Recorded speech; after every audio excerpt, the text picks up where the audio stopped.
सबसे ऊपर बैठे हैं और बता रहे भ्रष्टाचार। जी जब्बार साहब। देखिए, अभी गनीमत है सब्र मेरा, अभी लबालब भरा नहीं हूं।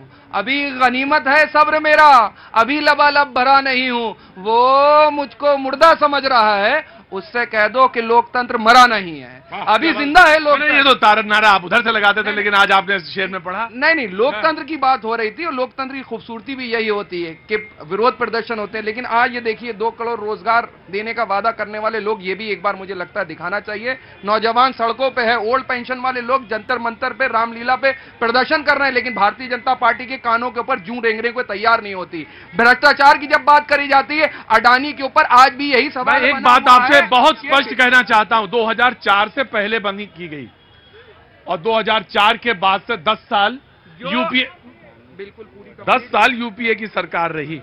हमें जनता ने कहा कि आप विपक्ष में बैठेंगे, सम्मान के साथ विपक्ष में बैठे, कुछ गलतियां रह गई होंगी उसको एक्सेप्ट करने में, और राहुल गांधी साहब ने भी कहा कि हमको अपनी गलतियां कुछ एक्सेप्ट करने में कोई गुरेज नहीं। लेकिन अब सवाल खड़ा होता है, वो जो चक्की पीसिंग हो रहा था, उस चक्की में से जो भ्रष्टाचार का जो ढेर सारा आटा निकला, उस आटे से जो भ्रष्टाचार की राजनीतिक रोटियां महाराष्ट्र के अंदर सेकी गई, और बड़ी लगा के मक्खन के साथ, घी के साथ और मलाई के साथ जो भारतीय जनता पार्टी के लोग खा रहे हैं, तो यह सवाल नहीं पूछना चाहिए कि भ्रष्टाचार के 70,000 करोड़ की बात करने वाले माननीय प्रधानमंत्री जी ने कैसे अजीत पवार को अपनी पार्टी में लिया।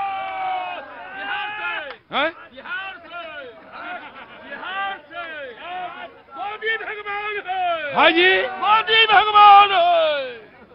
कहां से? बिहार से। बिहार में कहां से? फतुहा गोविंदपुर त्रिवेणी धाम से, मसान की पुजारी। पापी नाश हो जाएगा। एक बात सुनो, बोलो भाई। यहाँ सारे भूत पिशाच जो हैं यहाँ पे सब बंधे रहते हैं। यहाँ पे हमने सारे भूत पिशाच जितने हैं, जिन्न जिन्नात, सबको बांध रखा है। ज्यादा तेज भी चिल्लाएंगे बांध दूंगा मैं, आपको भी बता दे रहा हूँ। आता हूं मैं, रुकिए, बैठिए, आ रहा हूं। थोड़ा सामान में पानी पिलाओ, चाय पिलाओ, शांत हो जाएंगे अभी थोड़ी देर में। जी कैसे हैं, कहां से आए हैं? तो दिल्ली से ही। दिल्ली से हैं? प्रॉपर अयोध्या से हैं। अयोध्या से, तो यहाँ काम करते हैं दिल्ली में? काम करते हैं। जी, क्या नाम है आपका? विमल प्रकाश उपाध्याय। जी उपाध्याय जी, कुछ कहना है? कहना यही है कि जैसे अभी कह रहे थे भाई साहब कि कांग्रेस वाले हमारे कि 10 साल पहले 2004, आपने जिक्र किया कि 2004 में नीति आई थी। हाँ। तो जब 10,000 बंद हो गई, 2004 से पहले वो बंद कर दी। हाँ, जब माननीय मनमोहन सिंह हमारे जो प्रधानमंत्री और इतने बड़े गणितकार, इकोनॉमिकत, अर्थशास्त्री अगर प्रधानमंत्री रहे, उनके समय काल में ये जो बंद की गई, इस पर विचार क्यों नहीं किया गया? दूसरी बात, बंद हुई वाजपेयी जी के में मालूम है, लेकिन वो 10 साल तो यूपीए की सरकार रही, तो उस पर विचार क्यों नहीं हुआ? और उसके कई फैक्टर्स हैं, उसके कई फैक्टर हैं, और उसमें बहुत बड़ा, ये सरकार कहती है बहुत बड़ा बोझ जो है तनख्वाह में और पेंशन में, और ये जाता है, ये एक बहुत बड़ा फैक्ट है।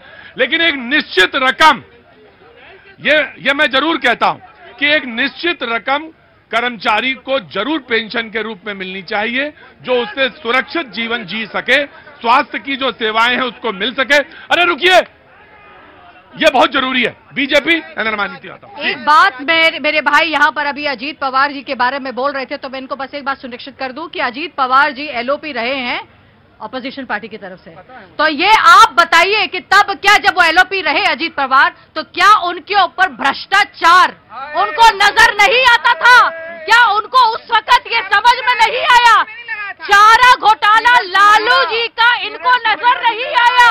कांग्रेस आज जब INDA घमंडिया गैंग बनाकर खड़ी है, तो आम आदमी पार्टी का भी इन्हें भ्रष्टाचार नजर नहीं आया। आज जब संजय सिंह अंदर जा रहे हैं, तो कांग्रेस को समझ में नहीं आ रहा कि मैं क्या करूं, मैं इनके साथ खड़ा हूं कि मैं इनसे अलग खड़ा हूं। राजनीति की चटनी ऐसे ही होती है, जब इस तरफ होती है तो अच्छा, और जब उस तरफ जाती है तो राजनीति की चटनी ऐसे ही होती है। लेकिन एक शब्द मैंने हमेशा यहाँ पे डिबेट पे नहीं लिया, और उस डिबेट का, क्योंकि बहुत दिनों बाद आप आई है डिबेट में, और वो शब्द है घमंडिया। घमंडिया शब्द मैं डिबेट में अपने, वैसे क्योंकि चाहता हूं कि स्वस्थ डिबेट हो, तो इसलिए मैं, क्योंकि पब्लिक डिबेट करता हूं, और पब्लिक में मुझे मालूम है कि अगर एक शब्द को एक्सेप्टेंस किया तो कहां जाके तली लगेगी मुझे खुद नहीं मालूम। तो इसलिए मैं शब्दों के चयन में बहुत बहुत बहुत ध्यान रखता हूं। जी, रुंझुन को बोल लें, तो आज वो बोले ही नहीं। रुंझुन, कब जा रहे हो वापस बिहार? 2-1 दिन में। 2-1 दिन में जा रहे हो, फिर वापस कब आओगे? पता नहीं सर। अरे ऐसा ना बोला करो यार, जल्दी आना। जी, राजनीति में अशिष्टता इतनी हद पार कर चुकी है कि शर्म को भी शर्म आती होगी। अभी भाई साहब बोल रहे थे आम आदमी पार्टी के कि पत्रकार के ऊपर अभिसार शर्मा वगैरह, नाम नहीं लेंगे, नाम कोई नहीं लेंगे, किसी का नाम नहीं लेंगे, ना किसी पत्रकार का। आप अपनी पत्रकार पे बात करिए, बहुत स्पष्ट है। जी, ये पत्रकार के बारे में कह रहे थे, ये पत्रकार वो पत्रकार है जो केंद्र सरकार के अगेंस्ट में बोलती है। इनको दर्द हुआ एक बिहार में, जबकि वो यूट्यूबर है, पत्रकारिता से रिजाइन। नहीं, यूट्यूबर भी पत्रकार है भाई रुंझुन। ठीक है सर, तो ग्रामर ठीक करो, नहीं तो फिर मुश्किल है। वही कह रहा हूँ ना, एक बिहार में वो पत्रकार था जिसपे NSA लग गया, उस टाइम कहाँ गई बोलती। ये नेता लोग सारे भ्रष्टाचार और दंगा के यही जड़ हैं। आपको बता दूं कि महाराष्ट्र में 100 करोड़ की उगाही के लिए FIR जो क्या क्या नहीं हुआ। महाराष्ट्र बहुत बड़ा राज्य है, तो वहाँ 100 करोड़, जो छोटा राज्य है, कम आमदनी आता है 50 करोड़, उससे छोटा है 25 करोड़, सब में इसी तरह भ्रष्टाचार है। और मैं आया जी, मैं आम आदमी पार्टी के प्रवक्ता से बोलना चाहता हूं सर। हाँ। कि आपने एक बात कहा था, मुझे अभी याद आया है, रामलीला मैदान में उनके ऊपर, कपिल सिब्बल जी के ऊपर इन्होंने कहा था उनकी जांच होनी चाहिए। उन्हीं कपिल सिब्बल को रामलीला मैदान में उनके सामने ऐसे ऐसे कर रहे थे। ये आम आदमी पार्टी के। अरे कोई बात नहीं, समय बदल गया। तो समय बदल गया तो आप कैसे कह सकते हैं कि हम ईमानदार हैं? जिनको भ्रष्टाचार कह रहे थे, भ्रष्टाचारी कह रहे थे, उनके साथ आज कांग्रेस पार्टी इनके साथ अब नहीं खड़ी होगी। खिचड़ी पक चुकी है, कांग्रेस इनसे अलग होने की कगार पर खड़ी है। देख लेना, आने वाले टाइम पर इनको शीला दीक्षित जी का इतना बड़ा श्राप लगेगा कि आने वाले टाइम पर रोड पर खड़े हो जाएंगे।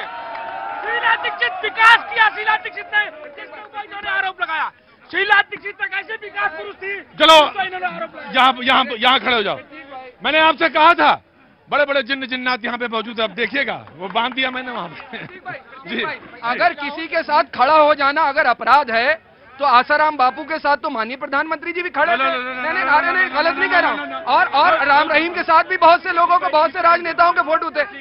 तो वो बात करी जाए जो तथ्यात्मक तौर से सही हो। और नहीं, मैं आपसे जानना चाहता हूँ, जो आप बयान दिया कब खड़े थे, कब बयान था उनका, कौन सा बयान था? अच्छा मुझे बताइए। मैं बता रहा हूँ, गुजरात के जब चीफ मिनिस्टर थे माननीय मतलब देखिए, फैक्ट चेक करिए, कोई फैक्ट ऐसा कोई नहीं, गलत नहीं करूंगा। जो फैक्ट है, देखिए पब्लिक नहीं, देखिए पब्लिक डिबेट में एक चीज का ध्यान जरूर रखिए जब्बार साहब। जी, मैं आया जी। शराब नीति पे भ्रष्टाचार की बात हो रही है।